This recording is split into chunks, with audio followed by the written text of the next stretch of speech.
আগামী ত্রয়োদশ জাতীয় সংসদ নির্বাচনে যারা টাকা দিয়ে ভোট কেনার চেষ্টা করবে তারা গণপ্রতিরোধের শিকার হবে বলে মন্তব্য করেছেন ইনকিলাব মঞ্চের মুখপাত্র শরীফ উসমান হাদি।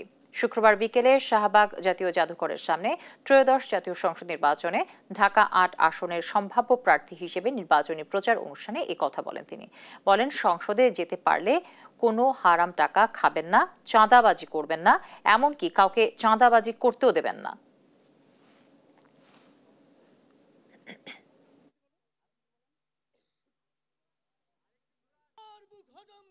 এই বাচ্চারা হাসিনাকে পালাতে বাধ্য করেছে। আপনারা যদি ভোট ডাকাতির বা ভোট চুরির বা ভোট কেনার চিন্তা করেন, আপনারাও গণপ্রতিরোধের শিকার হবেন। সুতরাং একই সাথে বাংলাদেশপন্থী সকল রাজনৈতিক দলকে অনুরোধ করছি, আপনারাও আমাদের সাথে আসেন। ইনসাফের বাংলাদেশ বিনির্মাণে চলেন। আমাদের ইশতেহার হোক, চাঁদাবাজি করব না, চাঁদাবাজি করতে দিব না।